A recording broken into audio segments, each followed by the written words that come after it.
Today I'm reviewing the new Soundpeats H3 TWS earphones, and I'm going to show you what I've got under this box. Let's get it.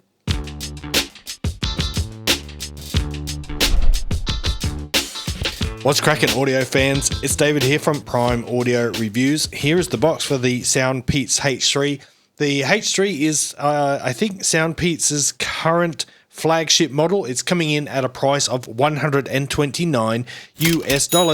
The unboxing experience is pretty normal, especially for Soundpeats. Most of their unboxing, most of their packages look the same and feel the same, but this one has something a little bit special. I'm going to show that to you right now. Ta-da! Check this out. You might be thinking, what the heck? It's just ear tips? Yeah. But there's 5 pairs of ear tips. Normally, TWS earbuds, for whatever reason, only come with 3. They're always too small for me. These ones I can actually use. I think it's the first, well, I'm sure it's the first time ever I've been able to use the stock ear tips with a Soundpeats TWS earbuds. And so that is awesome. I just want to say thank you, Soundpeats, for doing that. But yeah, enough of that. I'll put the case there.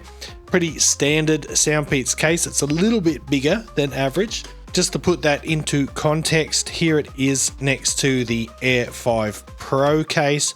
We'll talk about that one later on. We'll do a bit of a comparison. But I want to get started and talk about some of the features because there are quite a lot.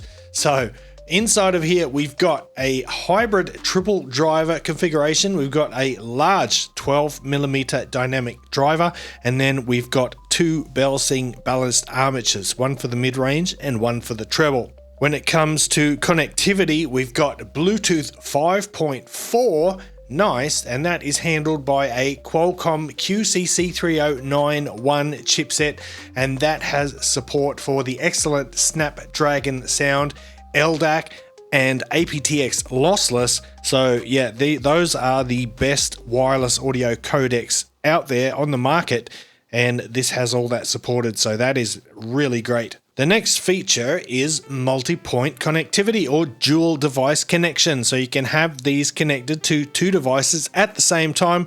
I use that feature at work when I've got them connected to my phone and my laptop, and to be honest, I miss it when it's not there now, so it's great to see that feature on these. The H3, of course, has active noise cancellation, but it's got a quad mode ANC. It's got an adaptive mode, an indoor mode, outdoor, and a traffic mode.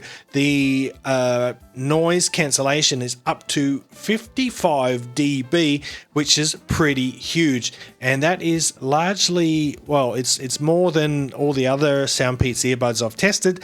That is largely due to the new type of shell, which I will show you in a moment. The earphones have full Peats Audio app support, and in the app you've got an impressive 12 preset EQs, and also on top of that a custom 10-band EQ and an automated adaptive EQ. So the adaptive EQ, you can set it up, you just have to do a simple listening test and follow the prompts, and it will create a custom curve specifically for your ears and, more accurately, your personal hearing. And it actually works quite well. So yeah, bunch of EQs available there. They also have a low latency gaming mode, and finally an IPX5 water resistance rating, so you don't need to worry about sweat, you don't need to worry about rain. You can keep on doing whatever you're doing with these and you should be worry free. Let's have a quick look at this case. There's a USB Type-C charging port on the bottom. It's, yeah, like I said, standard Soundpeats fare, which is great. Nice, slightly flattened egg shape, so it's really easy to slip into even a tight pocket. But let's have a look at these shells because, yeah, these are quite different. These are the first sort of pseudo custom shaped shells that we've seen from Soundpeats, and yeah, this works really, really well. So the benefits of this type of shell is basically you get a more secure fit, you get better passive noise isolation because they fill that concha area of your ear, and they just do a really good job of sealing outside or external noise. Now you couple that with the ANC, and that's where you get those 55 dBs of noise reduction in total. Have a look at the faceplates now. I think they look really classy. They're sort of a champagne gold color.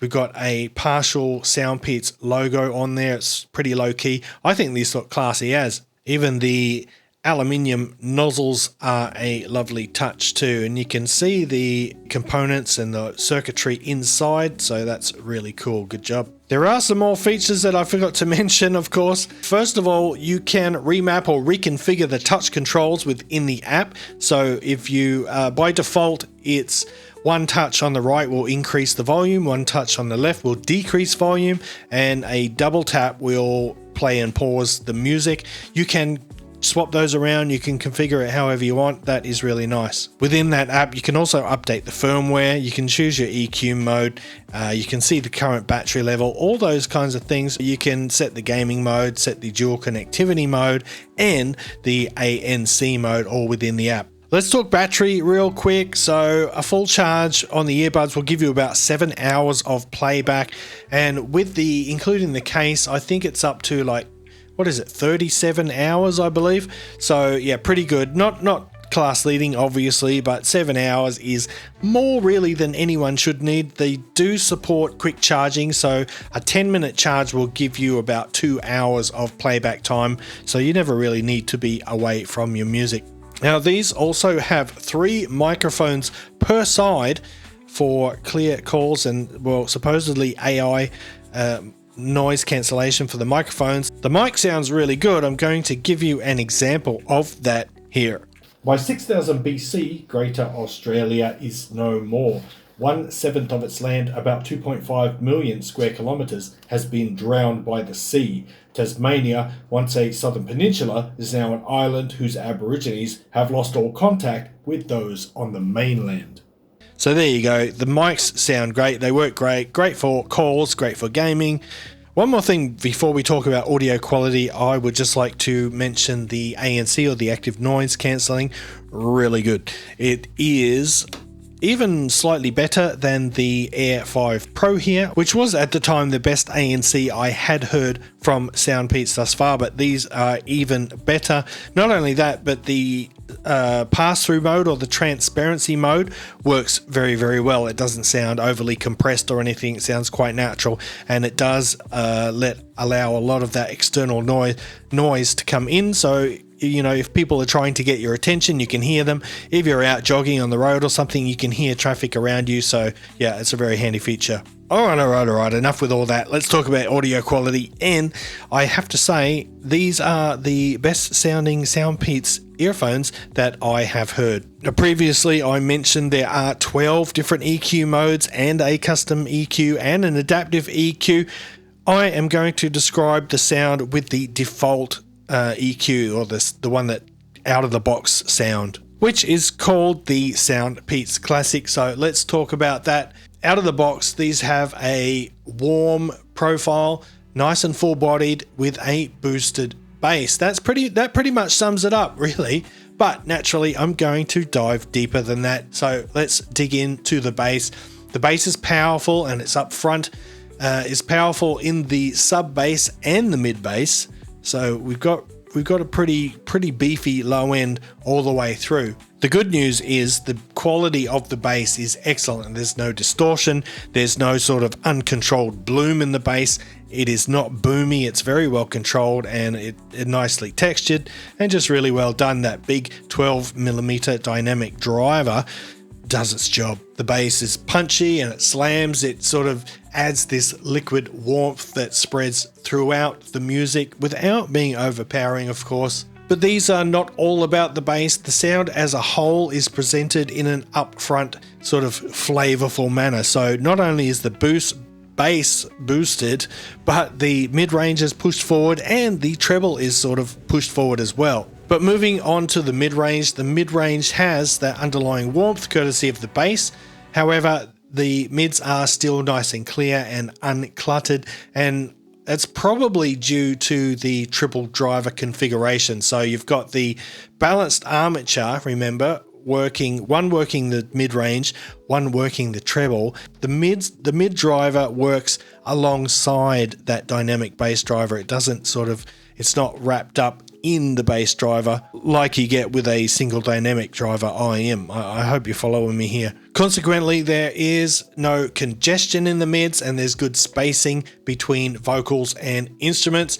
We've got nice, swift and tidy transients thanks to that speedy, balanced armature driver. By the way, those BA drivers are from Belsing. They're not Sonyan or Knowles, they're Belsing, and they do sound really, really good. The vocals are nice and vibrant, they're nice and forward. Vocals and the mids in general are not recessed. They have good clarity and good nuance throughout.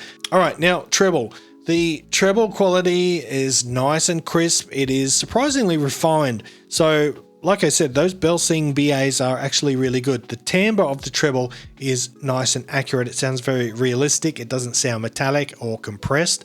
There is enough energy in the treble to cut through or cut above that nice hefty bass that's going on, but without having any sharp edges to it, or it doesn't cause you any listener fatigue. The treble is airy. It sort of helps to widen the soundstage, as well as obviously providing clarity to the mid-range. There is no sibilance to be heard, and even really grungy rock songs or rock music with heaps of, thrashing, grinding electric guitars and crash cymbals, even that, it doesn't sizzle, it doesn't cause any pain in your ears. It's just a really, really well-tuned treble. It's very good.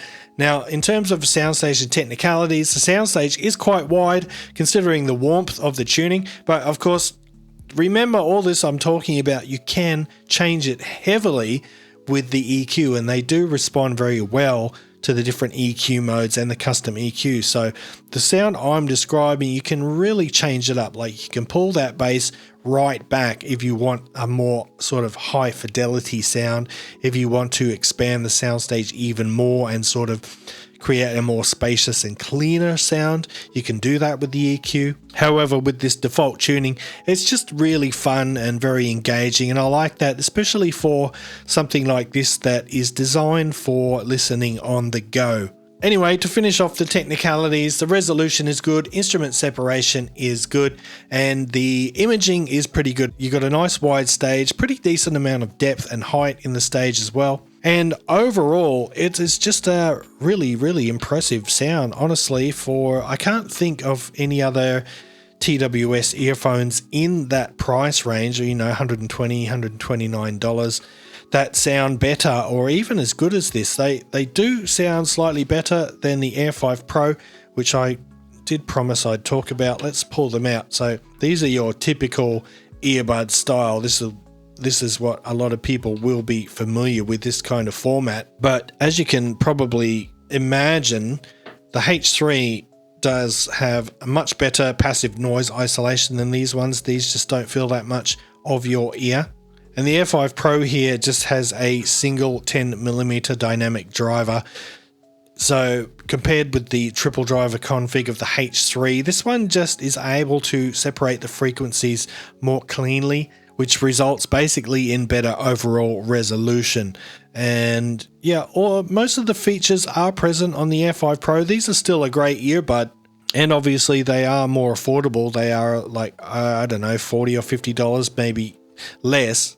But with the extra cost of the H3, you are definitely getting a superior audio quality, better ANC as well, and at least for my ears, a more stable and secure fit in the ears. So anyway, that, guys, is the Soundpeats H3 TWS earphones. Look, I have been a fan of Soundpeats for a long time because their stuff just works. It just works. The battery life is always around what they claim. They always pair really quickly and easily with my phone. I never have any trouble with connectivity. I never have any trouble with batteries fizzling out. So if you're looking for some TWS Bluetooth earphones and you want to sort of step things up a little bit, go above that sort of budget range, then check these out. You will not regret it. Anyway, it's time for me to go. Thanks for watching the video. If you liked it, give it a thumbs up, part family audiophile style. And if you're new here, hit that subscribe button before you go. And until next time, I'll see you later.